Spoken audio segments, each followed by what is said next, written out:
Welcome to a special Best of the New Party Thanksgiving show. Today, we're revisiting some of our most intense, surprising, and unforgettable moments from this season. The Andre Williams interview, segment one. We start with this interview that had the entire internet buzzing. Andre Williams joined us, and things got spicy. From the atmosphere at the No Kings protest to the details surrounding his shocking arrest, Andre didn't hold anything back. His raw, unfiltered account sparked conversations across social media, and tonight we revisit the moments everyone is still talking about. Segment two, the NBA betting scandal. Next up, the NBA story that rocked the sports world, a betting scandal that sent shockwaves through fans, players, and the league itself. We break down the timeline, the accusations, the fallout, and what this could mean for professional sports betting moving forward. Tonight, you'll see the panel's full breakdown. And lastly, allegations about Al Sharpton. This segment had everyone talking. We examined the shocking public allegations that civil rights leader Al Sharpton was once a federal informant. We talked through the claims, the historical reporting, and what investigators and documents over the years have said, letting viewers decide for themselves. It was one of our most viewed discussions of the year. As we look back on these standout moments, we also want to take time to appreciate you, our audience, our supporters, and our community. We love you and thank you for being part of the New Party family. From all of us here at the New Party, we wish you a safe, blessed, joyful, and very happy Thanksgiving. Let's get into the best of now. Rob Smith had this to say about me. So that Andre Williams dude who makes his whole TikTok platform about basically talking crap about black people just got packed up at that rally. And it's really a cautionary tale in terms of sort of like what these new MAGA sort of like right-leaning influencers are doing. There's nobody around this dude. Nobody had his bag. So he's running around here thinking that somebody was going to be helping him out and supporting him because he's got some followers on social media. You have to find something other to talk about than black people. First off, Rob, you like to take it up the ass, so I can't take you seriously as a conservative. And getting packed up. Is that what you and your boyfriend like to do? To tickle me in my ass, play at night? And who the fuck are you calling new? I didn't join in the last election. I was supporting Trump long before it was MAGA, when it was early young nationalists supporting Donald Trump back in 2015. Back in the day when Nick Fuentes was just getting his start on YouTube. Not this gay pro-Israel boomer shit we're dealing with today. I don't expect anyone to have my back. I've been to multiple protests in multiple cities. And I was doing that long before I had any following whatsoever. You make all your content talking about black people. Yeah, because that's important. You black conservatives don't do that at all.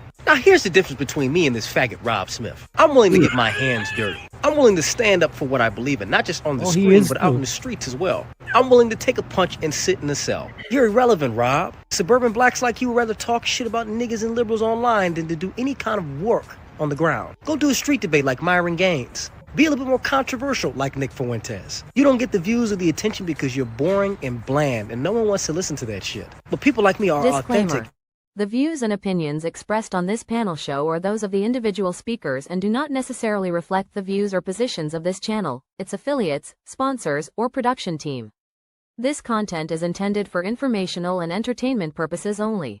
Viewer discretion is advised. We encourage respectful dialogue and critical thinking around the topics discussed. Party. Why I like the new party? Number one, it's a group of people that's on a panel. We all have differences, but we all basically still come together at the end of the day. The new party for me is about unity. The new party for me is about educating people to the truth, letting people know what's been going on in our country. With that being said, shout out to the new party, man. We're going to keep it going with y'all.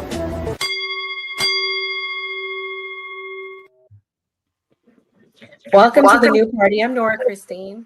I'm Gray Mars. I'm Skeptic. Kim Billions, what's happening? I'm Enzo.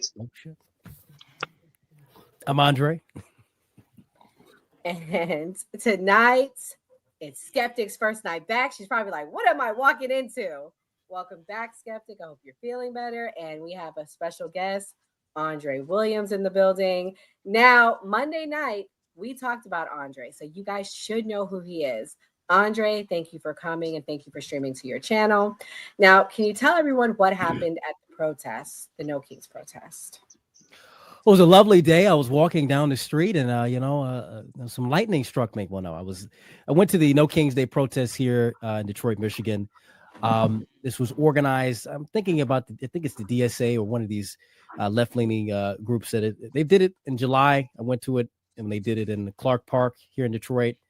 Challenged them before, so a lot of the people I saw there, they recognized me. They knew who I was. They were familiar with me. But I went this time by myself, like I've done multiple times in multiple different cities over the last year. And I don't just go to one event and I just walk away. Usually I spend like 4 days out there doing it, depending on how it is. I did that with the RNC, did that with the DNC, was going to do that for the Daniel Penny trial, did that with the inauguration, and of course did that in July with the first No Kings Day protest, and then again. So upon my arrival, as I'm coming up Michigan Avenue, I was met with a young white liberal girl who immediately wanted to grab my megaphone as I'm sitting here shouting at these people, counter protesting, which is my right to do, as it is their right to protest. They got very hostile. A lot of Antifa members there. There's lots of videos of Antifa being there at these No Kings Day protests on the street. And I'm doing exactly what I normally do: challenge these people, stand out there and to speak my ground as they are doing theirs. The main purpose when I do this is to take the attention off of them and get like a shared focus. I'm going to get attention. The camera's going to focus on me too. I'm not going to have you just, the No Kings Day protest. No, I want there to be known that there was someone there to challenge you, whether it be one person or a group of us. Regardless, you need to have some kind of pushback. I think that's something fair, especially in a predominantly Democratic city or left-leaning city like Detroit. So, yeah, a lot of people on the street trying to hit me with their bikes, run into me, push me. I know I'm going by myself, so I can't really do too much because I have, I'm one person against 1,000 people, literally. These people are doing everything they can to try to stop me from speaking. They're doing everything they can to, push me back. The cadre there, the guys in the yellow vests, they were constantly talking shit to me. I'm talking shit back. It's mutual. And they were allowing people to come out of a line, come out of the formation, and to do whatever, say whatever. Okay, this is how we're going to play it. Fine. I'm going to continue to hype up and say my shit back. There was a girl who said I punched her. It was going around on Instagram or on TikTok. I was looking at some of the comments. She's saying I punched her in the face. And this girl, there's a video out there of me and her talking and having a conversation twice. But yet I punched her. If I punched anybody, they would have picked me up long before that because Detroit police were littered all up and down Michigan Avenue. Upon us getting to the Rosa Parks Center, I met with an Indian dude who comes up from 7-Eleven. I don't know where he came from, but he's in an orange vest. And I don't know, maybe I took some Takis from the shelf and he decided he was going to, call me a coon and call me a house hard R and everything. So I'm shouting back stuff. I'm like, listen, don't sit here and try to push me, man. He's trying to push me back. I'm like, I have every right to go around. I can go anywhere I want. As long as I'm not going in front of your banners or trying to take down your banners, I have every right to sit here and counter protest. So another black guy comes up. He's telling me I'm a veteran and you're a coon. And I hate coons like you and whatever. I'm like, are you serious? I'm just saying my shit and going back and forth with them. Everything is self-defense. Everything is mutual. So I said, fuck this. I'm not about to sit here and stand in front like a little boy and push me out. I'm going to go behind and stand on the benches like they were standing on the benches, shouting and having their flags and doing all this shit. And this is seen in the video. I go behind. I try to get on one of the benches. And there's this little white girl sitting there. She's trying to block me. So I said, I'm not the fucking pusher. Like I said, I'm one person against 1,000 people. Everything they're going to say is going to be pinned against me. I'm not going to take that risk. I get down. The cadre start pushing me and trying to grab me. So the Indian guy who's sitting there calling me a coon and everything pushes me. I push him back. They grab me and start pushing me towards the curb. So I'm like, stop fucking pushing me. I can walk myself there. Continuously pushing me. The guy in the orange vest, he's pushing back even more. I turn around. He grabs me and throws me to the ground. Police come pick me up. They took my weapon. I spent, 18 hours in the Detroit Detention Center on Mound with people in there who were for domestic violence. It was some nice guys I met. Some pretty nice guys. And there was a nice time. I had some jail sandwiches, some drinks. It was some crackers. It was really nice sitting in there with the guys who were in there for slapping their girlfriends and everything. I got out because one of the guards recognized me from my content and recognized me from the protest. He had read about me in the paper and followed my content, which was very funny. So shout out to that guard at the Detroit Detention Center. And on a Sunday afternoon around 1:00, an hour later, I was out and back home. So that's pretty much what happened. I was there to counter protest, which was my right. I was getting up on the bench, stand up and to preach my message. I didn't go directly into the crowd because I know that's going to be very hostile. I'm staying on the edge of it, like I've always done for every protest I've done. And I was attacked by those organizers of the event. And the police decided they were going to get me. So I think it was a false arrest. I think that it is against me entirely because this is a very left-leaning city. This was a left-leaning event. I was only one person. And this is not my first time of doing so. I guess I've done this multiple times. I've took people with me. I try to teach people how to do these things as much as I can. Like, hey, this is how you do it. It's how you should counter protest. Don't go there and being violent, because what do they expect for right-wing people? To be violent. And they're going to do everything they can to try to smear you and say you were doing this and doing that. Don't feed into it. So I did my right. I did my duty, and I'll do it again. And we're going to double down by doing some street debates, hopefully in the next month or so. I'm going to have to cancel my HBCU tour I was going to do. Going to HBCUs and debating black people. Really want to focus on black people. So I'm going to have to cancel that and focus on doing more here in the city of Detroit because I feel it's necessary now even more. Why are you canceling the tour? Well, one, I think it's important for me to sit here in the city and focus on doing it here in my own hometown. Let me do it over here and continue to ruffle the feathers of people who are so hostile to me in my own town rather than going somewhere else. I feel like it's cowardly to go to somewhere else and do it where I can do it here. So I'll work on that, get some cameras, I'll probably get maybe one or two guys to hold the camera and do some spotting, but I can't wait to do that. That's something I'm really going to get into and really double down on. The college campuses, I feel everyone's doing it's oversaturated. I've been looking at a lot of the videos, very oversaturated, but doing street debates on the ground with normal everyday people, not some college kids that are there on daddy's money who are disconnected from the real issues. That's a lot better, a lot more engaging. Well, we have two super chats. One is from Slim, who's a member of our cast. You probably remember him. He said, "You did the right thing, Dre. Keep your foot on these mofos' necks." Daddy in a Caddy said, "We need Kamala Harris 2028. Ban guns and capitalism." And so that goes to my next question, Andre. This is the number one thing people have been saying, and this is no shade. I'm just telling you what the people are saying, Andre. They said that you got all this smoke for black people, but it's funny, so white liberals dusted you up. What do you say to that? Because that has been the number one thing I have seen on.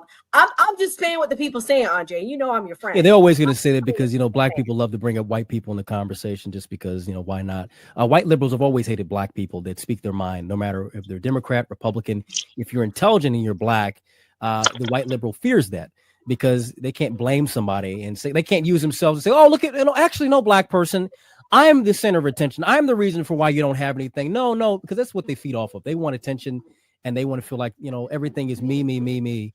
And they need minorities to cling around them and like, yeah, you know what? I'm the problem. Yes, please tell me, because they feed off that shit. So, I'm going to continuously talk about black people. I live in a black area. I live in the predominantly black city. Most of the people that surround me are black. I grew up black.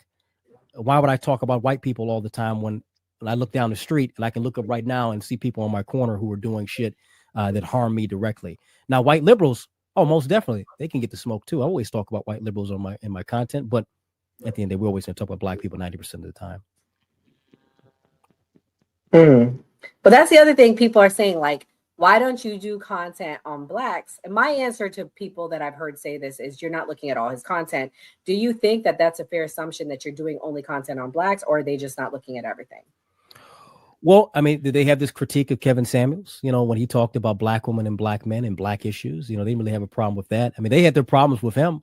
They don't really talk when Tariq Nasheed talks about white people all damn day and cries about white supremacy and all this, victim mentality bullshit. I want to talk about how black people we're not doing well. We need to do better. And the people who usually say this, and I'm talking about a lot of the people I see in my comment section who don't do content at all, who are just, observers and they just sit back and like to talk shit. They never had a page. They never had a channel. They never had a following. And I had someone come up on last night, you need to do better with your content. I'm like, well, motherfucker, okay, where's your platform? I can see if we had an equal footing or you had something greater than me. I'll listen to that. I'll take your advice. But these people who usually bring up this shit, I don't really have anything to say. I really don't care what they have to say about it. We're going to talk about what matters and what's important. And I'm going to speak on what I know. Well, I mean, Andre, what's interesting to me is why are no black conservatives having your back with this? Like, they're all coming for you. And we're going to play some clips tonight. Oh, yeah. Let's start with Rob Smith. What do you think his beef is with you? I mean, I it can tell seems you. like he's a little jealous. Go ahead. I can tell you. He talks about getting packed up. That's what he wants from his boyfriend. He's like, I wish I get packed up like that. Oh, girl, that's what he would. That's what he would love. So, Rob Smith, it's funny because he took down his video. He took down his video of me. Rob Smith hasn't been relevant in a very long time. We'll be honest. You go to his page on TikTok, he doesn't really get good numbers. I think the video he posted about me sitting at 10K views, like a few hundred likes. That's terrible. He posted his video on Instagram. I think it was sitting at like 3,000 views for like 4 hours. So, yikes, not good. And the people in the comment section were supporting me. So, Rob Smith, who is very pro-Israel, by the way, and I'm not pro-Israel, who's very pro-Israel, who probably takes the Hezbollah check from Bibi Netanyahu himself, who probably likes to pack him up. Of course, he's going to attack me. Just like John Paul USA, who does, these long ass videos where he sits there for 45 seconds staring at the camera like an idiot, and calls people EBT members and all this stupid shit. And where he sits there with, this dumbass look on his face, is also pro-Israel, has terrible numbers, posts 5 times a day, can't get people to watch because who wants to watch 45 seconds of some guy looking at the camera? Like no one wants to do that. It's boring. Both of them have boring content. And they're the problem with black conservatives that are just going to sit on the screen and talk and not go out there and do something on the ground. That's the problem that we have. And this is the problem with the right in the broad sense, but especially with a lot of these black conservatives. They'll sit on the screen and talk about how they don't like niggas and white liberals or black liberals. But when it comes down to come out and challenge or do the street debates like Myron Gaines, who's black, in my opinion, or Arab, wherever you want to call him, he goes out, does the street debates, goes out and engages with people, has the same content as me, and to a degree. Right, we have similar content. He talks about the Jews a little bit more. I'll get into that more and more as I get on Rumble and YouTube and get a live stream going. He talks about black people as well. But people like Rob Smith and John Paul and even Ricky Manor, who he hasn't been relevant in years. He did a video on me. They got like 900 views or whatever. And he's sitting in a shirt and it's fucking protruding nipples with, juice coming out, sweat all over the place. Looks disgusting. He's got a camera from 2008, probably still editing in Sony Vegas and shit. And he has the audacity to talk about me. Hey, not everybody's good at editing. All right. I am terrible with technology. Okay.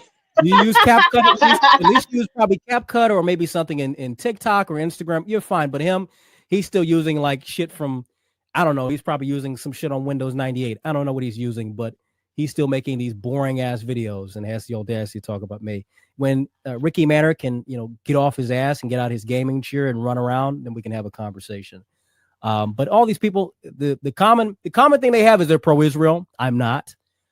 There's a lot of money going into attacking anti-Israel content creators. Like I said, Bibi and the ADO will pay a lot of good money to attack people who are anti-Israel. So I think that's where it's coming from. So you think there's collusion? Well, of course, they're not getting orders from Bibi himself. Like, listen, Rob Smith, I know you love the gay bar. I'll give you a ticket to the, whatever fiesta is going on in Miami if you attack Andre. Obviously, they're not getting orders from Mossad, but these people have a narrative. They have an allegiance towards shit that is not within our interest collectively as Americans, and is also not very popular among a lot of Americans. And they're going to stick to it because they're being paid to do so. They make money. Rob Smith, John Paul, not Ricky Manor. He doesn't make any money, which is, terrible. They make money off of it. They make money making pro-Israel content. They make money doing the cookie cutter conservative garbage that you would find. They're like the black version of Sean Hannity. It's very boring. It's not authentic. It's not controversial. It doesn't move the needle. It doesn't get people's emotions riled up. And that's why you look at their numbers, you look at their metrics, it's boring shit. I think I'll surpass Rob Smith within maybe probably by the end of the year. I'm sitting at 250K on Instagram. He's at 275. I'll surpass his gay ass very fast. So, Ken, what was your question, dear? So he's Andre, you're a black conservative, right? No, I'm not a black conservative, no. No? Oh, okay. Well, my question was, what is the difference between white conservatism and black conservatism, and how do the results vary? Like, what are the outcomes of each? Well, to be honest and completely real, and I've had this opinion for a very long time, conservatism is weak and conservatism is losing. When you look at the structure of our society today, and you're looking at the way things are going culturally and the way things are going economically, to be a conservative is very boring and bland. And now it is the counterculture because of Trump, but it's more nationalism and populism that is leading the way. The reason why Trump won is on nationalism and populism. The reason why you're seeing Mondami gain so much significance within New York is because of economic nationalism and populism, economic populism. The reason why you saw Bernie have some support to a degree early on is because of left-wing economic nationalism, populism. Same thing with AOC. So these are the true needle movers. But these people who give like the Fox News and CNN talking points on either side, no, I don't align with these people. These people are not for the interests or the betterment of our people as a whole in America. So I don't align with them whatsoever. I have the clip of John Paul and what he had to say about you, Andre, and then we can get some other people in here. Is it the one with his man purse on, or is it the one he's sitting on his couch with? The one where he's sitting with the white. Hi guys, we have an exclusive offer for the upcoming holiday season. So be a part of the fastest growing political movement out there right now, the New Party. If you join for $199 from now until December 31st, you get exclusive badges, exclusive emojis, and you also get access to all of our member-only content. For the next grade up, our $4.99 plan, which is for the senators, you get to join a once-a-month exclusive member-only call and ask us anything you like. Link in bio, check it out. Make sure you guys are joined. Also, make sure you're subscribing. Thank you for all your support. Sure. Okay, that one. Yeah, let's look at this goofy one right here. Yeah. Big dog. Now y'all gonna hate me for this, but bro, where you learn to squabble? Losses to the neck, but now I'm trophied up. I'm saying like bing, bop, boom, boom, boom, bop, bam. Now y'all not gonna like me for this, and I really don't give a fuck. I don't really like dude. I'm gonna just be honest. Like, he makes generalized statements about black men and women and all this. I make statements about certain groups of people. We don't have the same mission statement. Y'all think he's conservative? I don't. I'm just saying, bro, where'd you learn to squabble though? Like, they was tossing you around like they tossed their EBT checks. Ping. The type of shit I'm on, you wouldn't understand. The type of skits I'm on, you wouldn't understand. Big dog. Bro, you in church shoes sliding. Church shoes is not for squabbling. Worst time of your life, the worst fights I ever had in life was in church shoes. But you got beat up by some liberals while you was wearing church shoes? Come on, man. I would not hold your hand. Broke bitch business, I cannot be your man. Never got his ass whooped until we open up that can. Damn. So I don't know why y'all keep sending me this dude's videos, right? I don't particularly like when you direct hate towards your people. I direct hate at a certain group of my people. We ain't the same. But bro, you got mollywopped by some liberals. Skeptic, I'm gonna let you go first. I know you're probably like the most left on the panel tonight. What do you think about all the conservatives going at Andre? Like, although Andre's not a conservative, he protested at a left-wing rally. Wouldn't you think that they'd have his back? Do you think the liberals would have another liberal's back? What do you think? So Andre, let me ask you this. So if you're not a conservative, what are you? Like, politically? You could say I'm far right. You could say I'm a nationalist. You could say I'm in line with people like Nick Fuentes, people like Myron Gaines, people like who else can I really add? Trying to think of somebody I can really add that's also in the mix. The Tate brothers, they like me. They gave me a shout out. God bless Tristan Tate for giving me the shout out. So people like that. You're more politically aligned with Nick Fuentes. Got it. If you want to put that, yeah, go ahead. So some of the things that I thought were interesting, also the role was crazy, is the fact that you were saying that your number one reason to go there, or like, I guess your purpose, was to get attention. It seems like you got attention. Like, I feel like your goal was accomplished, right? Because you said you went to counter protest and you wanted attention. You also said that you weren't among the crowd, but from the video that we just saw, I didn't say I wasn't among the crowd. But you said you were outside of the crowd, but it looks I didn't go in the inside center of the crowd. No, I wasn't inside the crowd. No, that was the edge of it. I guess we have different realities to what we're seeing, but I mean, I was there. To me, it seemed like you were inside the crowd. Well, that's your And perspective. I That's think correct. that we had, right, it was, from the video that we just saw. Yeah, Another thing I that was we had a there though, but conversation okay. about systemic racism, and an interesting thing about systemic racism is that police officers tend to arrest and tend to have negative The interactions police officers that arrested me were black, by the way. with people of color.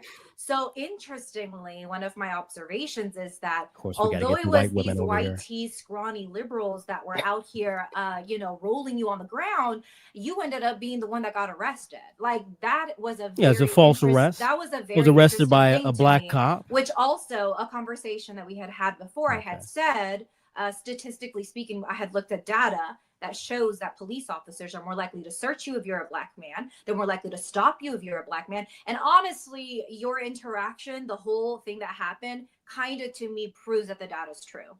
It doesn't at all. So I was arrested by a black police officer. This person wrote the report. Most of the cops were black. Those who came around me were the lieutenants and captains and everyone who were on the mobile field force. So I really don't know what you're talking about, honestly. It's ridiculous. Of course, we always got to have some white liberal woman come over here and try to explain I'm to Mexican, minorities. number one. You don't know. No, you're probably, listen, about. honestly, phenotypically, you're number white. One, so let me Let's see that ancestry. Oh, now we're going to talk Let's about see that ancestry. I want to see that ancestry. So let me Go ahead. Go ahead, Mexican. I actually my major was in biology, molecular and cellular biology. So I actually what the fuck is that supposed to mean? I got my DNA. You can do Miss Frizzle shit. It's cool. Again, if I'm not going to be able to speak, then there's no reason to have a conversation with you. So I actually know my ancestry. I actually know where I come from. So you can say whatever you want to. But interestingly, the fact that you're pointing out that the police officer was black when you got mollywopped by white liberal scrawny men. So getting pushed down. Hold on. Getting pushed down by four people. Hold on. Getting pushed down by four people. Take away from this Hold on. Getting pushed down by four people. Hold on. Hold on. Because I love when liberal white women always have to tell like minorities, like, listen, you know you were wrong. It's literally crazy. You understand you were wrong. Like it's you crazy. went there on the wrong tempo. You understand? Let me get my green bean casserole. Listen, all right, okay. Let's go to the next person. Let's go to I'll say this, and then he can continue because he always overspeaks people. I do. I understand, especially why women you like don't you. Want to go to HBCUs. Most definitely. I get it, and it's not the. I love going to HBCUs. I've been there. I know why you didn't pull up to an HBCU. Why not? Because you're okay, guys. Handed to you. Because I would tell you this. So this is what I'm talking about with these white liberals. I tell you this. They always want to talk this talk, right?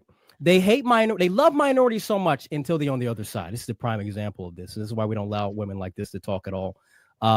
So let's get back into it, right? Sarah, I don't know who you're talking about. I'm talking to you, sweetie. Right, no, let me get back into it. Let me get back into it. Hold on. Let me get back into it. Let me get back into it. Let me get back into it. Getting pushed down by four people when I'm not trying to be violent and I'm armed is completely different. It's always people who sit on the internet and love to talk, but they can never do it. They can never back anything up. Said white women are stealing hair culture from Dominicans for their sons. Let's watch. White people have found another creative way to steal someone's culture. Always the victims. Let's hear what now white people have stolen. They have stolen nothing from you people. Nothing. If they steal so much stuff, why do y'all keep living here?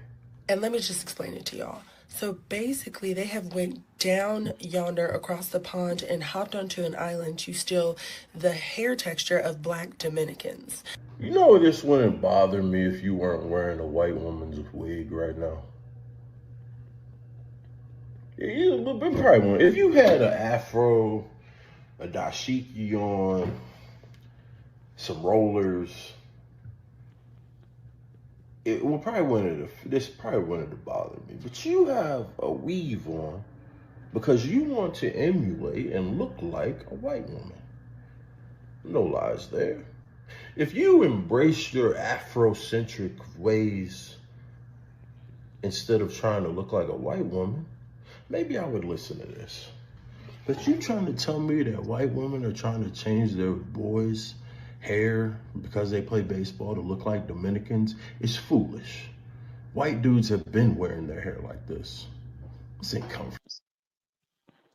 So, Gray, the content is like kind of, to me, and I know you're a Democrat, is very similar. He's going at Andre, but this is the kind of stuff that he does all day long. He makes this EBT content. What do you think? Why do you think he feels to go at Andre? But to me, he's one of he critiques the Black community and critiques the community as well. What do you think? I think that is kind of like a favoritism thing. Is probably a clicky thing. Andre kind of makes like, content that gets at a lot of people, so it kind of does his own thing. So it's kind of like they probably feel like he's not a part of their in crowd. But thank you, Andre, for coming. You've been rocking with us for a long time. I know we're a smaller channel, and you've always worked with us. And congratulations on your success. You've gone viral. I see a lot of people sharing your stuff. Yeah. So the next thing I want to play is Anton Daniels, and then I'll have Andre go first on this one. So Anton Daniels lives in Detroit. And Mia's been on his panels. We're friends with Kelly. We're friends with Mika. They work with him. So let me play this clip. This is the beginning of what he says. Putting paws on you, putting paws on your face. Boy, you need to go ahead and retire at this point. I don't know him. I don't know him. I seen some of his stuff on the internet, and it just seemed like, all right, you trying a little bit too hard. I'm not really sure if you believe this or not. It seemed like he just trying a little bit too hard, that he don't really believe it or nothing like that. And so, I was like, he not going to make it. Because listen, a lot of times people be like, oh, they from Detroit, you from No, bro, listen, let me tell y'all something. I'm going to keep it 100 with y'all before we move over to the next part of the show. I'm going to keep it so real. I'm going to keep it so 100 with you. All right. A lot of times y'all think that these people are from Detroit, and they might be from Metro Detroit. All right. I don't know his story. I can't speak his story. All I can say is what I seen. But a lot of these people are from Metro Detroit. They be from Melvindale, Taylor, South Lyon, Novi. They're from, they from Pontiac. They feel like they from the top. He ain't from Pontiac. They say that they don't be from here, bro. Farmington Hills, Molly. Facts. They don't be from the city. They don't be from the city, bro. They just don't. And so a lot of people will say it, or what they'll do is they'll live outside of the city, and then they'll come into the city, and then they'll be saying stuff like they be in the city, but they come in to record content and they go home. You know what I'm saying? They come in, record content, and go home. A lot of them don't be born and raised here. And again, I can't speak from him, and I can't say what he is and where he ain't from, but all I can say is, because you should have known better than that. You should have known that a dude with Ugg boots was going to put paws on you. No, he's not from Southfield either. I ain't even going to say Southfield. I don't think you're from Southfield. No way. Andre, why does that matter? Why is he talking about you're from Metro Detroit? I don't get it. If I'm not mistaken, because niggas from Detroit, they like to rep this bullshit, but it ain't all that. Nigga, if anything, you're gonna say I'm from Highland Park. All right, that's as Detroit as we get. That's as ghetto and fucking dirty as we get. Go look at what Highland Park looks like. All right, born and raised, and in the house that my grandfather had purchased in 1972, living right next door to my mother, taking care of my family. We own property. All three properties we own here. We've been here for a very long time. So I don't know what this fool is talking about. Nobody in Ugg boots did anything. Like I said, you're getting pushed down by 4 people and you're armed, and you're around thousands of people who are going to sit back and, as they were doing, trying to lie and say I was assaulting them as they did in the comments. Why am I going to sit here and get violent with these people when I know how these protests? I've done this multiple times. So people like Anton Daniels that sit on the screen and talk the shit, but won't go out there on the street and talk the shit like I've done multiple times for the past year. Don't sit here and try to talk to me about a damn thing. Now, the only thing I respect of Anton, he's built a very successful platform as a businessman. I remember watching him when Kevin Samuels was alive. I loved his content, his interactions with him. But Anton, don't sit here and try to step to my level talking about what goes on the ground. When you start doing straight debates, or you start getting on the ground talking to people like I've done it, sit the fuck down and shut the fuck up. So I don't really have anything. And, let me go back to the story because he always does. He did this shit to me before. And this was in 2023. And I got a friend that can verify this interaction. When he was doing the Fight Club stuff, I went on his show and I interacted with Anton. And he didn't like the way I spoke. He said, yo, you're not from Detroit speaking like that. Ain't nobody from Detroit talk like that, the way you talk. I said, well, born and raised in Detroit. I told him where I went to school. Went to Jesu Catholic Elementary. That's on 6 Mile, McNichols and Livernois, next to UD Jesuit. Went to Legacy Charter Academy. That's right down the street from Persian High School. If you know where that is, they're rebuilding that right now on 7 Mile.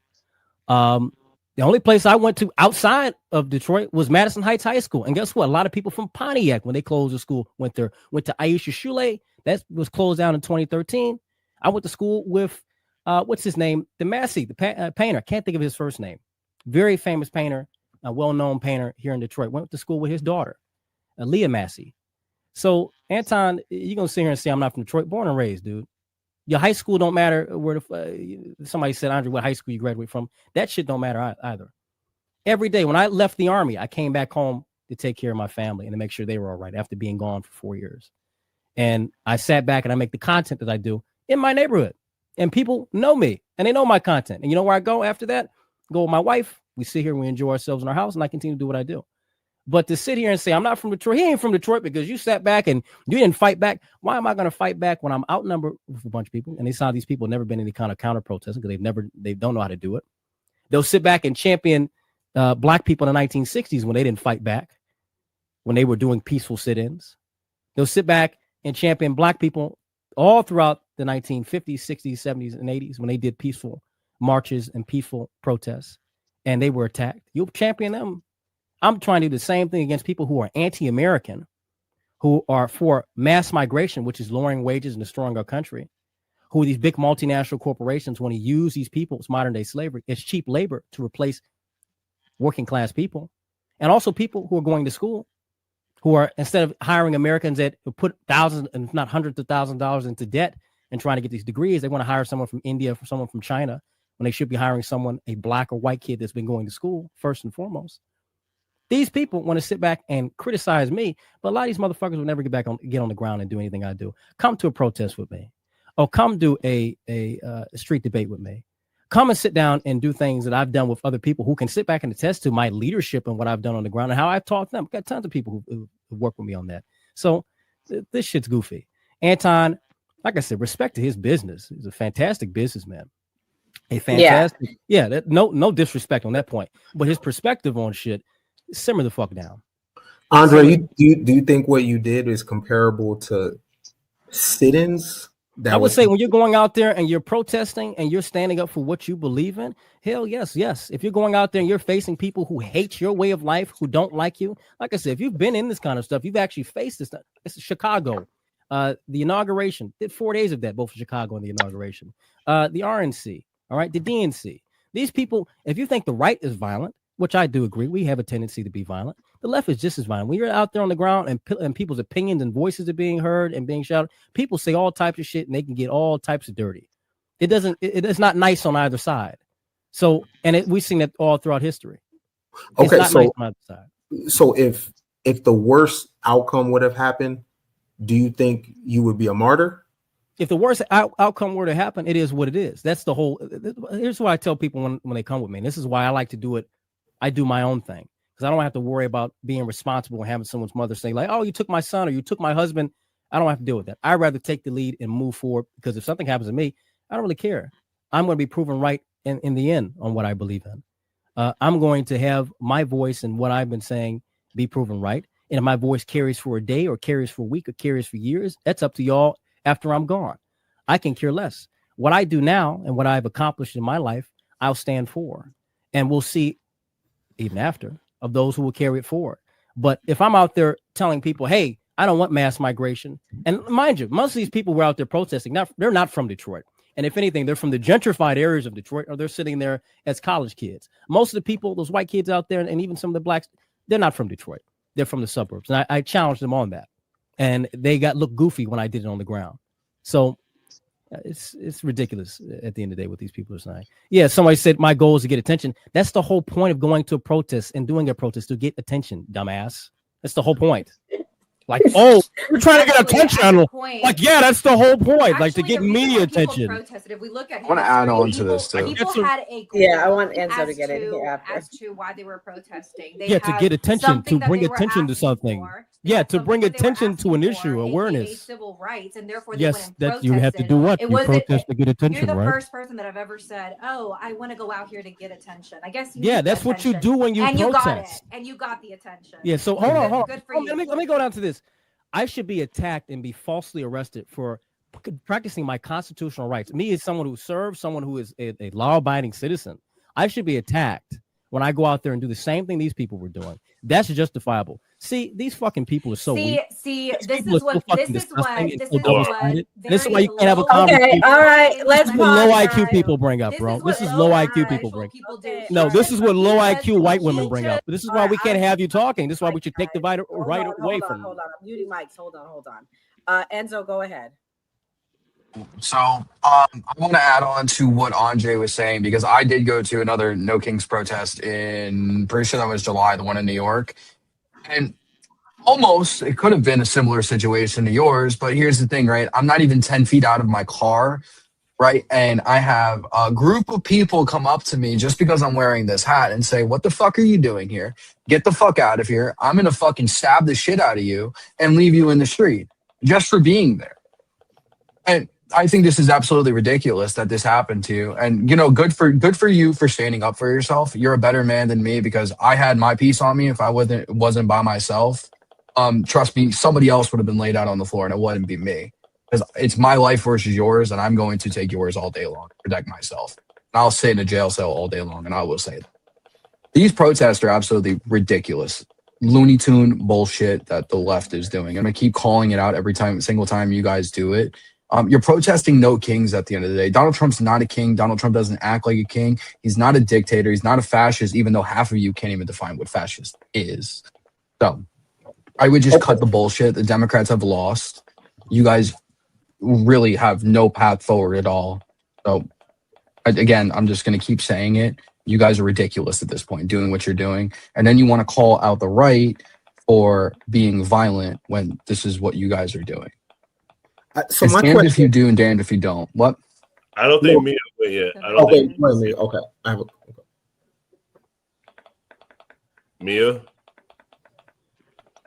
Yeah. What's up? Hold on. What? You have a question for Andre? Honestly, not really. Honestly, I'm just sitting back and just watching the show at this point in time. I think everybody has pretty much answered everything we need to know. We saw quite a few clips. Andre, I will say, I definitely did defend you. Everybody as my witness. I said that was not right to get beat up or assaulted for using your First Amendment. So I was right there with you, buddy. So not everybody was against you. I absolutely said nobody should be hurt, threatened, assaulted, or anything for exercising the First Amendment right, especially in a permitted public space. So, I mean, if that counts for something, not every person was against you. I think my question would just be, like, to piggyback off what Enzo was saying, if this is like Looney Tunes and this is like irrational people, what's the win? Right? Okay, attention, right? What's the win? Because it's not about to be any engaging conversation. It's not about to be any discourse about different political ideologies, what works and what doesn't. If that is the outcome, right? For example, I'm not gonna go and just put myself in the middle of a KKK rally. We're not about to walk out holding hands. What's the win? I don't get what the win is. So if the worst thing would have happened to you in that situation, bro, to me, it's in vain, because what is the philosophy that you're coming there with? Like, what is the win?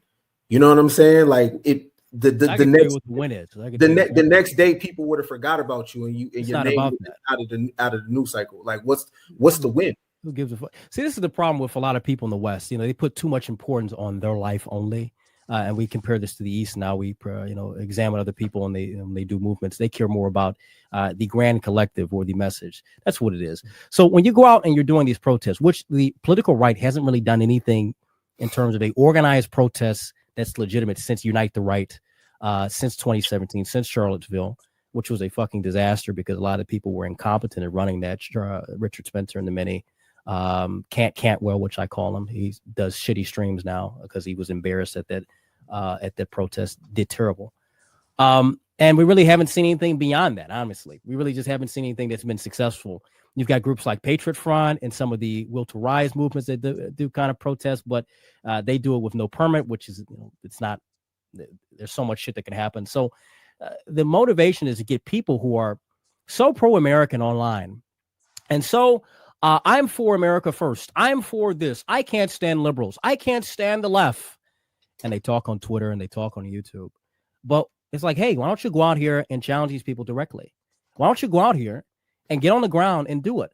The left is willing to do. That's the one thing I respect about the left. They're willing to get out and organize. They can get something together. The right, for all the talk that they do, for all the talk that we do as a collective, we can't go out and do it. We can get online and make a group chat. We can get online and get a live stream going. We can sit back and flood a comment section and ratio someone. But when it comes down to get out here and to stand firm on what you believe in, they won't do it. And I'm tired of seeing it. I've been seeing it for the last 10 years with a lot of people. I've been seeing it over and over again.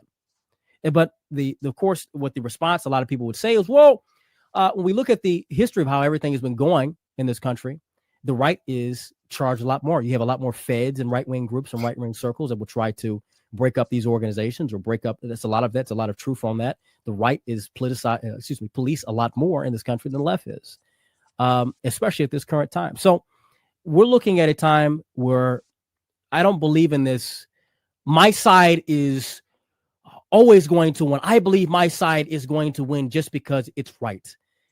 My side is going to win either because it has the biggest gun, it has the biggest tongue, it has the biggest podium, and it has the most people. Might makes right at the end of the day. That's what it is. If the left has more people and a stronger voice, and more people who are willing to die for what they believe in, then they're going to win. That's how every movement throughout history has won, be it in China, be it in Russia, be it in Germany, be it in France, be it in this country. That's how it's always going to be. So in order for any kind of political victory or any kind of change in the cultural zeitgeist, you got to have people who are willing to get out there and get their hands dirty. And sometimes you're going to have people who get killed early on. And it is what it is. Every revolution or every political movement or any kind of change and having someone, okay, CIA, which is fucking disgusting for you to call me CIA when you know I'm not fucking CIA. And that's not CIA. Yeah, Andre, what's up with that? A lot of people are saying you're a Fed. Yeah, which is fucking disgusting because you know why they say I'm a Fed? Because they're weak and they sit online all day. And going outside and touching grass is like only things that federal agents do. No. I've been around people know me. I got people who can verify me. I'm not a fucking Fed. They always do this. I'll say this, right? They did the same thing to Nick. We've seen the video. They'll call people who are genuine and authentic Feds because we have a lot of fake people in this world. We have a lot of fake people today. We have a lot of people who will sit on their ass and do nothing and complain about everything. But when you actually get out there and want something, you say you believe in all these things. She said, oh, you are. Nah, I'm HR for the military, dumbass. Fuck off, Heaven. Go take care of your how many bastard children you have, Heaven? Okay. Are those eggs nice and cold? No, they're not. They're dry. Okay, anyway. Tell me your birthday, December 18th, 2000. I'm a Fed, right? Oh, did I go to oh shit, I'm a Fed. That's pretty young for a Fed. I don't know. Those eggs aren't young anymore. We'll see. That's the other thing, Andre. People said you're not that young. That's the other thing they've been dragging online. They're like, he ain't really 24. Well, why would any guy want to look younger than what he is? If for women, they want to look younger, right? They want to look younger. You don't ever want to tell a woman you look older than what you are. For a guy, no one wants to hear like I look younger for what I am. We treat like a fucking kid. So I really don't take any offense to that shit. I mean, yeah, who cares about the age shit? So for the record, you're not a Fed, correct? We're gonna squash this here and now. Yeah, that's. I don't have a line to all the rumors. Yeah, there's no line to Langley over here. Yeah. Okay. One last clip about you, and then we're gonna move to the next topic. This is the last thing that I got Anton say. He pulled your card, man. Here we go. Go ahead. Why isn't it playing? Hold on. Oh, it's like it doesn't. Hold on. Guys, if you're watching on either. Look at what's happening from there. White liberals put the pause on him. It wasn't even black people. Black people have nothing to do with it. If you go to these No King protests, I seen them that was out in the streets. It was during the time that they was also doing the marathon run. Black people wasn't even out here like that. Them is white lip. He got paws on him from a snow hair.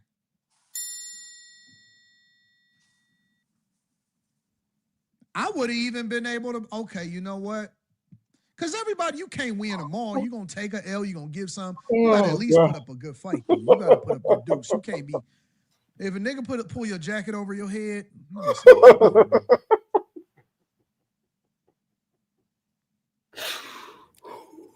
no, that's unacceptable. That's just unacceptable. Never let anybody pull your jacket over your head, bro. Don't I don't even know what he's talking about. Somebody's cock. Nobody pulled their jacket over my head at all. Honestly, is it because when you rolled on the internet, give yeah, nobody pulled my jacket over my head, and heaven somebody dropped my weapon. Nobody dropped their weapon at all. I had a weapon on me. If I were to fight back, how is it look in front of a court? Oh God! It's two times that you go to sleep, like you just take a really good nap. Either you lost a lot of money at the casino, you get real sleepy. You Like I said, he had like that smoke for you. Yeah, this is all from people, like I said, will never go out and say anything that he says on his show or with the people he's ever been with on the ground. So, like I said, Anton, sit in your chair. And the one thing I wasn't going to let when these guys are sitting here pushing me repeatedly, one thing I'm not going to sit back and is fall down. So I decided I'm going to get back up. I'm not going to sit there on the ground and just like, oh, no, that's weak. Get the fuck back up and stand up. Nobody grabbed my weapon. Made sure of that. The reason why I took a weapon is, because people like to get followed from these events. I've been to events where we had guys who got followed back by people and attacked. I've seen that over the years. So I'm going to carry, and I'm in Detroit, so I know where I'm living at. I know exactly how my area is. And there were black people there. And the people who pushed me down were the organizers of the event. So that's something that I'll talk about at a later time when I weigh all my options. But that's the problem. I'm there to practice my constitutional rights. I'm there to speak my piece and counter protest, which is my right. And then not am I attacked by the people who were there.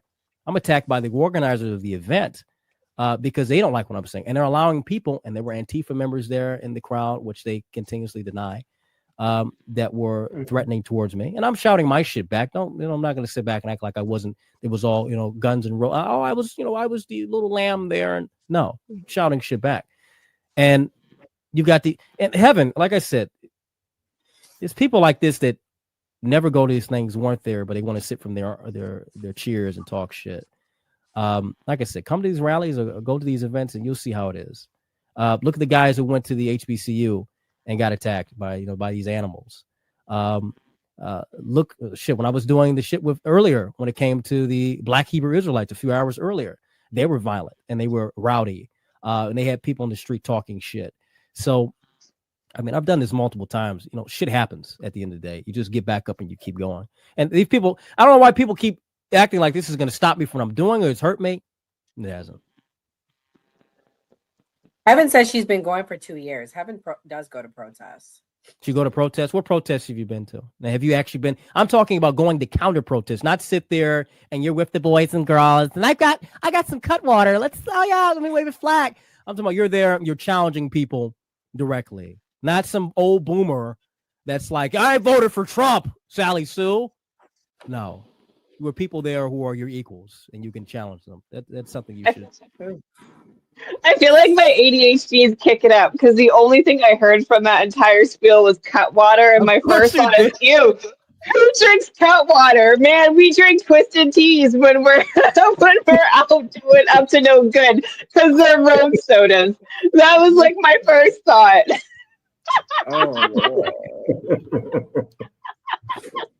Don't listen to me, kids. Don't listen to me. Road sodas don't exist. You should never open a road soda. Just throw that out there. Mia, we have no idea what you're talking about. No, I know.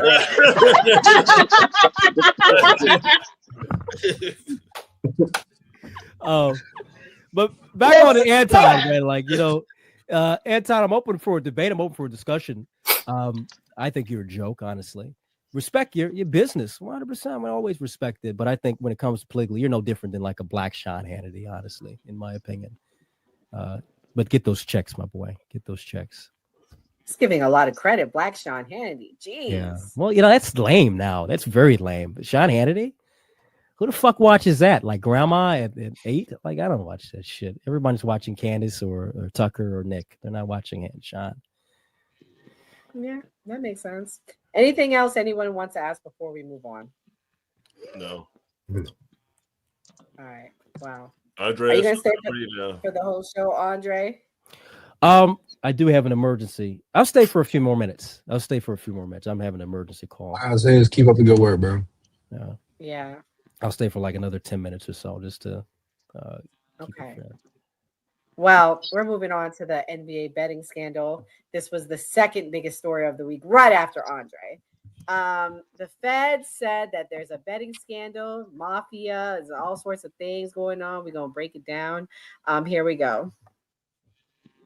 This alleged illegal gambling operation hustled unwitting victims out of tens of millions of dollars and created a financial pipeline for La Cosa Nostra to help fund and facilitate their organized criminal activity. Victims were attracted to play alongside well-known professional athletes and coaches like Chauncey Billups, only to be unknowingly deceived through rigged shuffling machines, fixing the odds in their favor, as alleged, and as you just heard from the U.S. Attorney's Office. This alleged scheme wreaked havoc across the nation, exploiting the notoriety of some and the wallets of many to fund the Italian crime families here in New York. Andre, because I know you gotta head out. I'm gonna let you. Oh, wait, sorry, he's on a call. Okay, so when he's off the call, I'll let him go first. Gray, what do you think about the Italian betting crime family? I think it's crazy. I hear everybody saying that, oh, that's why I don't bet on the NBA. I know that it's rigged, that the NBA is rigged, that they'll rather bet on other sports, and other stuff like this has happened before with the refs. I don't know if y'all remember that when the referees was betting on the game and they was fixing the games. Yeah, well, there's a lot of weird things going on with this whole betting thing. This next clip is my favorite person, Lauren Conlon. She does true crime. This is what she had to say. Recap the FBI press conference this morning in the Eastern District of New York in Brooklyn as it pertains to the unsealed indictments of Chauncey Billups and Terry Rozier. I have not gotten my hands on the indictments yet. I emailed the DOJ. I am searching for them, so stay tuned. But this is huge. Kash Patel called this the insider trading of the NBA. And apparently there are many charges that are going to be brought forth against Billups, against Rozier, as well as at least 31 other people. And more are expected to come forward and self-surrender. But these charges include conspiracy to commit wire fraud and money laundering, operating an illegal gambling enterprise, and exploiting non-public athlete / coach information to profit from bets. And this investigation links schemes tied to several New York organized crime families and apparently spans across 11 states. I mean, the fact that Kash Patel was sitting there saying, we are taking down the NBA and La Cosa Nostra, that blew my mind. So let me see. Billups and Rozier are expected to show up for a hearing in New York in the Eastern District at a later date, but today they are each going to be in federal court in the cities that they were arrested in. So Billups will be in Portland and Rozier will be in Orlando. Now, here are the details. Billups is being charged in a poker scheme alleged to be run by organized crime families across Manhattan, the Hamptons, Vegas, where bettors were duped by rigged operations and lured into these games by high-profile athletes and members of the mafia. And then Rozier, he was accused of providing non-public NBA information to co-conspirators between 2022 and 2024, who then placed bets using straw bettors. And this, you know, and these are prop bets. This means that you bet on an individual athlete. So they cited an example during a March 2023 game where he left after 9 minutes following heavy betting on his, quote, underperformance. So again, this is an open, ongoing investigation. Cash Patel urged other people to come forward. There will be more arrests. And again, once I get the indictment, I'll post an update. But yeah, this is crazy. Skeptic, they're saying that LeBron James might be involved. What do you think? I really honestly haven't kept up with it, with all the stuff that's currently going on, but I don't doubt it. I mean, I'm sure that there's going to be a lot of people involved, and a lot of people have benefited from it. So that's sad that they. I mean, I guess if it was working for you, it's making you money. I guess so. Enzo, what's your thoughts? What do you think about the fact that they're alleging that the mafia is involved and all of that? Is it real? Is it fake? Fake news? What do you think? What's the mafia? It ain't real. That ain't a real thing. I don't know what the hell they talking about. Don't be disrespecting my Italian, my fellow Italians like that, saying the Costa Nostra.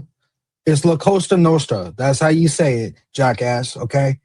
So, listen, there's no secret that people bet on basketball. Everybody's known this for the longest time. I'm gonna say, like, there are people within organized societies and affiliations with people that will tell people to throw a game so everybody can make money. Everybody knows about this. This has been going on with boxing, with baseball, with basketball. I'm happy that it's actually happening now with basketball, and that's why I stopped playing basketball or stopped watching basketball, because I knew it was all fucking rigged. And if LeBron's caught up in this, good. I hate LeBron, so good. And go Bucks. That's it. Well, they're saying for sure it's a Miami Heat player. Go Heat. Here we go. This is the clip breaking it down. And the lead is still running, which is still going. Oh, Rozier turned it over again. Having a tough night. And Rozier off the DHO. And he turned it over. Turn it up. But you don't want to play with your three, especially against the Miami Heat. I can tell you, hey, you don't like playing in Miami? Yeah. I better do a lock down to three. They got to get busy. Rozier with a 9-1-1 comes up short. And on Merrill. Rozier, contested three is short. The ultimate teammates and sacrifice so much. Rozier on the show and go. That all year. Empty corner two-man game. Rozier with a three. Anderson with a rebound. Rozier relocates for another try. Well, that was awfully short.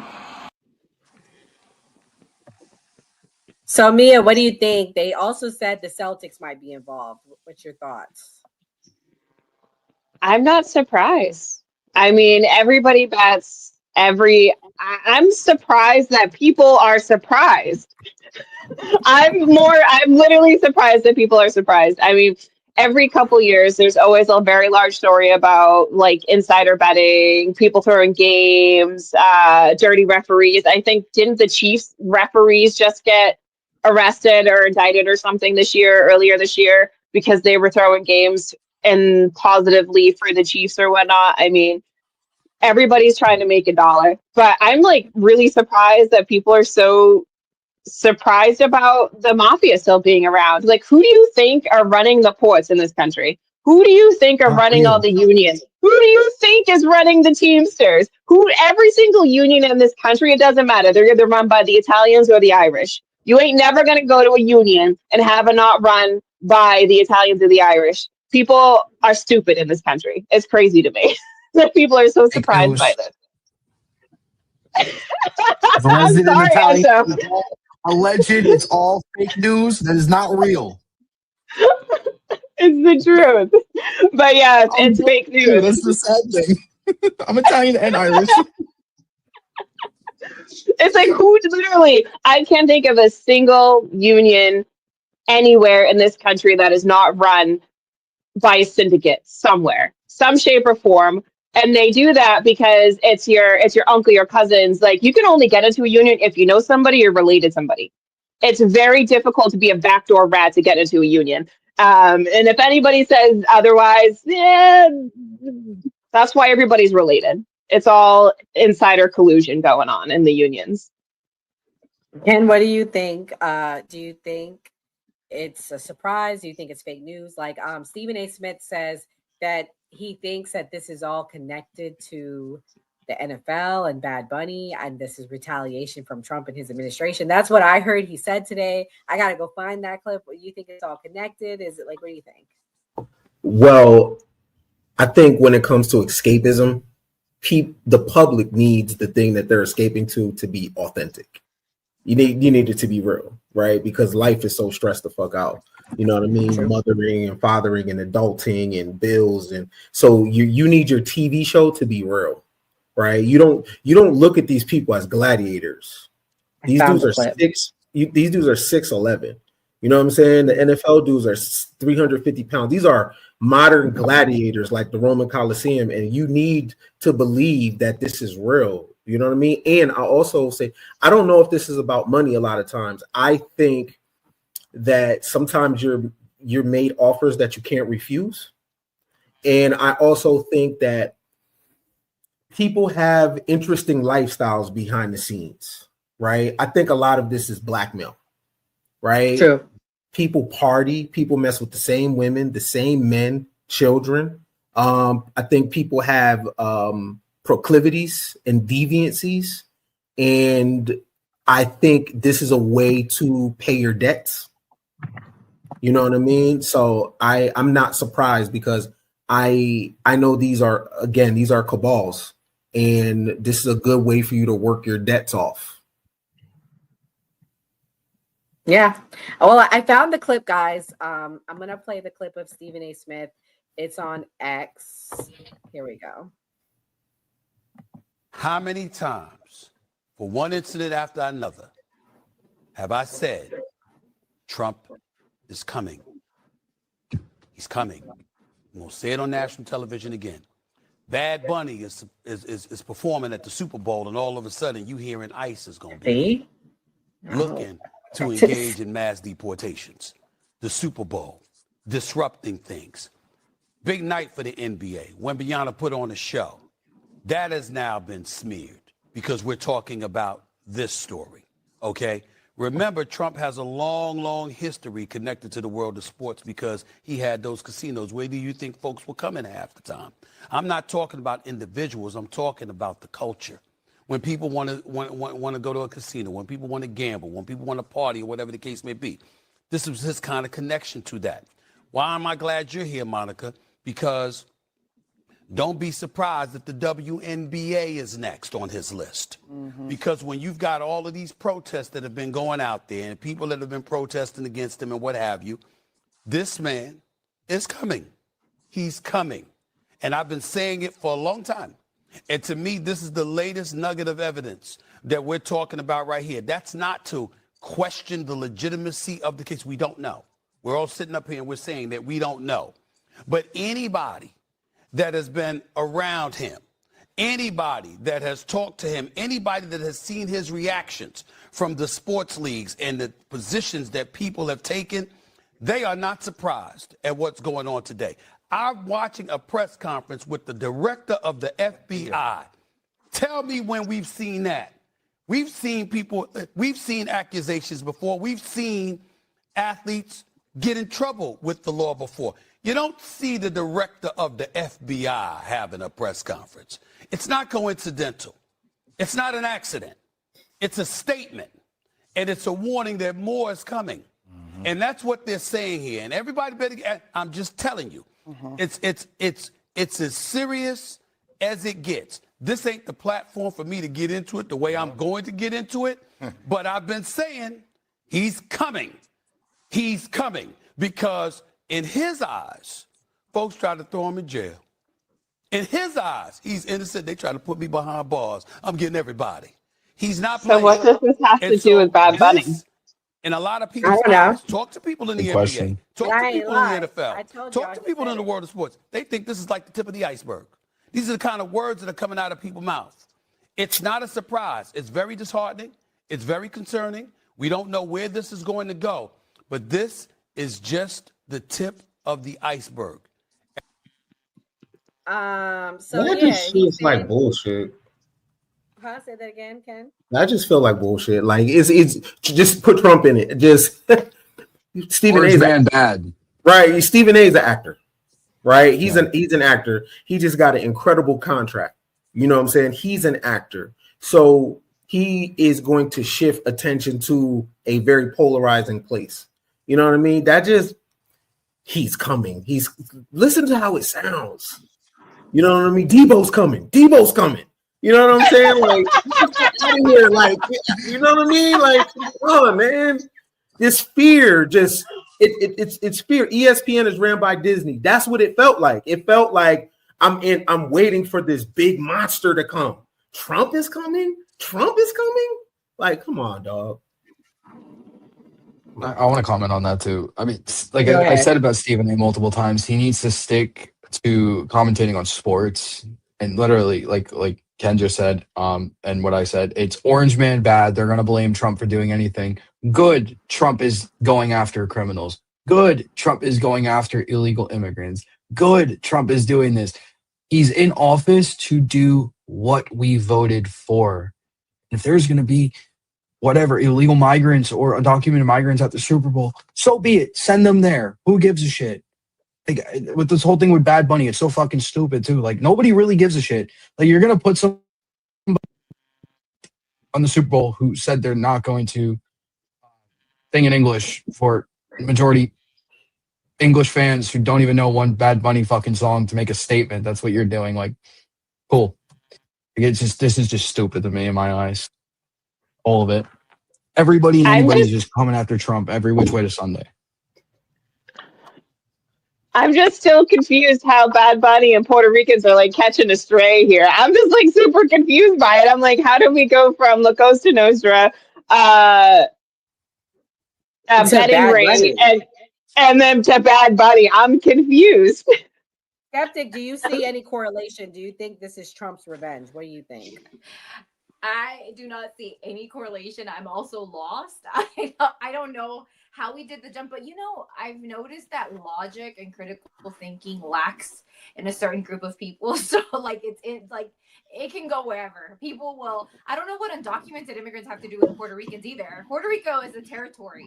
People that live in Puerto Rico are U.S. citizens. So like it's like logic, just throw logic out the door. Who cares? So I don't know. Yeah, I don't see why he said that other than they got something on him too, like what Ken said. Like, this is just all random. Then he apologizes to Jasmine Crockett this week, which was a shocker to me. It's a lot of random things going on with Stephen A this week. You know what I think? The Democrats are scared he's going to run and they're trying to make him look stupid. That's what I think. They probably got something on him. And I don't know. Like, I just think it's really random. And the reason why I said the Democrats is because it was rumored he was going to run. And that was supposed to be who was going against MAGA and JD Vance and all of that. So I don't know. That's what I think. But switching gears, final topic of the night, and then we'll go into some closing thoughts.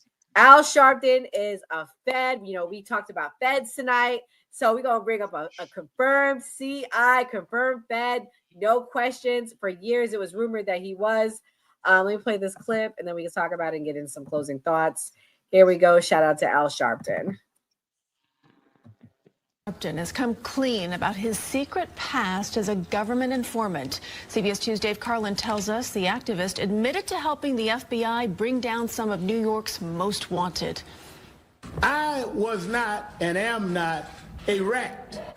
The Reverend Al Sharpton identified as confidential informant CI7, now admitting he wore a wire for the FBI. He helped the government go after boxing promoter Don King, music executives, and mobsters, including Vincent the Chin Gigante, who famously wore his robe and pajamas in public. I was cooperating. Sources say that cooperation likely started after he was nabbed in a drug sting, caught on video. Helping the feds may have helped him.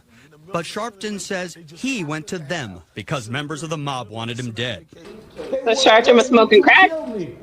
Sharpton is kicking off his National Action Network convention this week with headliners President Obama and Mayor de Blasio, who defended Sharpton. I think he has done a lot of good for the city of New York and for this country. Retired NYPD Detective Sergeant Joseph Jackalone says unmasking any confidential informant troubles him. You never want this because we need people to help cooperate, so this is an unfortunate incident. Sharpton said he has no regrets. He'd do it all again. Dave Carlin, CBS 2 News. Oh, this is bizarro world, yo. They've caught him in a drug scheme too. So he must have been like a crackhead or something. Because back then they were smoking crack in the early '80s. So he must have been a crackhead. I swear You know what? I'm living in a parallel. Did he get arrested for being with prostitutes in the 80s? Yo. This is crazy. This is wild. Let me. The reason why this is wild is because let's just think about 20, 30 years ago. Just think about all the political movements. Think about, grassroots things. He's been allowed to walk indoors and hear strategies. You know what I mean? This is just what they're reporting on. But he's been allowed to be next to grassroots people, right? Okay. So now what you do is apply this to everybody. So if he's wearing a wire, then Jesse Jackson did too. Right? True. I will go further than that to say, one of the longest standing Black organizations in America is the Nation of Islam. And I would be, if I apply that to everybody, then Farrakhan is still alive, right? I'm going to apply it to every single organization, every single person, because if you are allowed to move and shake, you're saying it looks like you're saying controversial things. It looks like you're against the system. They don't give a fuck about that. At the end of the day, you're on the same side. You know what I'm saying? But this has mad implications because apply this to everybody. Apply this to Umar. You know what I mean? Apply this to everybody. And what's scary about it is because these people have access to real girls and boys, men and women that are doing grassroots things that aren't tainted, and they're coming to speak at schools. Remember Darren Seals from the Black Lives Matter, the young dude that got found in the car? You know what I'm saying? That was mad suspicious. You know what I'm saying? So this is bizarre world. I mean, I'm not shocked, but keep going. Sorry. I was gonna say just because one person read it don't mean everybody read it. I mean, so I mean, it's wild that Al Sharpton was a rat, the way he acts, but you gotta watch people. You never know who's wearing a wire. True, but birds of a feather tend to flock together. Right. So Come on, man. birds of a feather flock together. Come on, bro. If somebody has to be going after somebody. Somebody has to be the person getting snitched on. Gray, yeah, of course. You think this is one-offs? And someone from Andre's chat said, "What is a CI? A CI is a confidential informant." Yeah. So what I'm saying is, he ratted on the mafia guys. He ratted on them, and we don't know who else he ratted on. But somebody's getting ratted on, is what I'm saying. So everybody can't be a rat because somebody got to go to jail. Yeah. Somebody said in the chat, "I'm not a rat. I was an informant." That's crazy. We live in some crazy times. I wasn't a rat. I was an informant. It's wild. That's a wild statement. Oh Lord. Well, guys, it's been a very eventful night. We are going to start with closing thoughts. Skeptic, welcome back. I'll let you go first. Thank you. I'm glad to be back. My welcome back was very, very much the new party. I want to start off by saying I'm going to finish my statement from prior. be careful that you look out for people that are not that intellectual, that are just out here just speaking off the side of their mouth and don't really have a purpose. Like, you should be skeptical. The reason why my name is Skeptic, the reason why I chose that was for a reason. I'm a very skeptical person. And I also want to say I have no respect for a man that I know I could mollywalk. Like, I'm sorry. One thing about me, if you know me in real life, I got in trouble at work. I almost fought somebody at work. I don't play that. You don't disrespect me. I grew up in a rough part of town, and let me tell you, we don't play that. So I have no respect for a man. Ain't no man gonna come up and try to talk to me. I know I could whoop your ass. Like, it's just not gonna happen. So I think that people are gonna get what they're looking for. So if you come out here and you want to counter protest, I know that they sold you that there were snowflakes out there, but in reality, there's veterans that are out here that are done with everything that's going on. And I do want to say that they're currently cutting Social Security disability for old people. Like, the things that are currently happening are a big deal. People are fed up with what's going on. They're cutting SNAP benefits. I know where I work at, we help people. I know families that will be losing benefits, like literally real life. People are literally being affected by this. Yeah, show up at a rally, show up at a protest when people have emotions that they want to release. I know why there was a suspension on going to HBCUs. And it ain't whatever excuse we got told. We know why. So, keep on playing games. Like, play stupid games, you get stupid prizes. So, like, it's kind of hard to look at people and take them seriously. We need to stop platforming these people. We need to stop giving them attention. They're really not worth it. And I appreciate being back on the new party. This has been a very eventful night. And follow me on TikTok. I've been kind of trying to get back on lives and talking about everything that's currently going on, because a lot of people kind of are missing it out. And I think a lot of the news that are coming out are kind of like smoke and mirrors. They don't want us to really get together and go against this oligarch and this regime that is literally oppressing the American people. So good night. Thank you, guys. Ken, thank you for coming. Thank you for What's your having closing thoughts? me. Protesting, getting in the street, I get it, right? But you always got to know what age you're in, right? That was analog to me. And I think you really want to affect the world, you got to do something that's very difficult, that is never really the option. And that's doing like massive inner work. And the massive inner work will affect the outer world.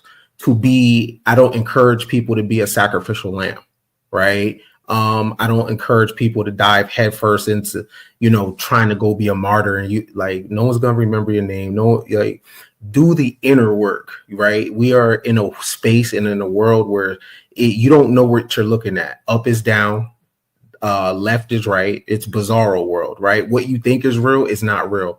And I would hate for you to be frontlining for some things that's being controlled by the CIA. They fund both sides.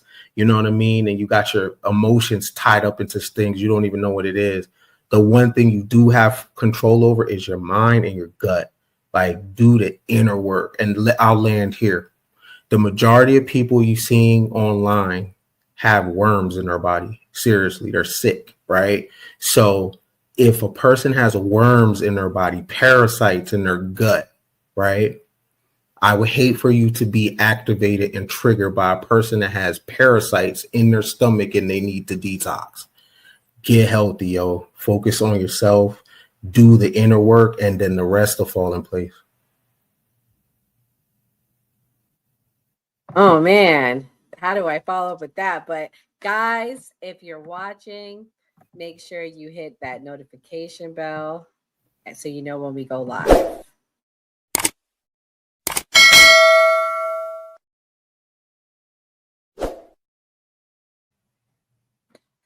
Also, before we go to the rest of the closing thoughts, we did do a giveaway tonight, guys. I want to announce the winners. Thank you guys so much for rocking with us. We are doing a giveaway.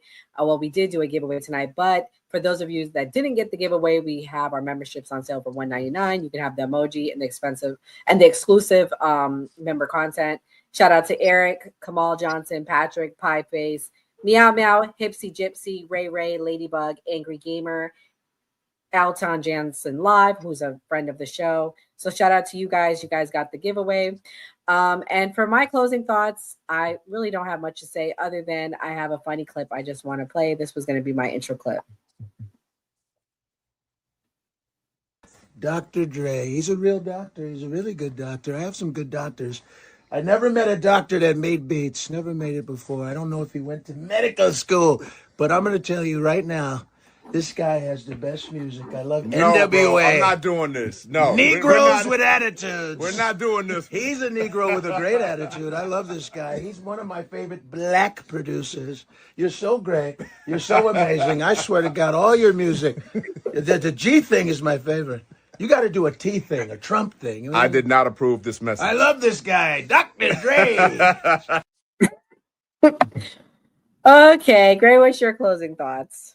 That was a funny clip. As far as with the protest stuff, I mean, it's kind of crazy. You have the right to protest. You're putting yourself at risk. Me personally, I would rather try to have a conversation with people to try to fix the government, because the government is just a mixture or organization that basically changes every time someone else goes in there, and they're trying to fix it in different ways. So I would hope that we could come to some type of common ground. As far as the betting, yeah, you gotta be careful with betting.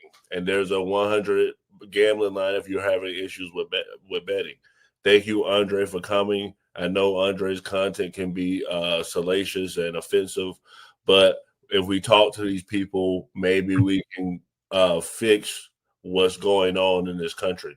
And like we always say on New Party, always vote. Always vote. Yeah, and shout out to Andre. Thank you for coming. Enzo, what's your closing thoughts? My closing thoughts were, this was a great episode, Andre. Thank you for coming.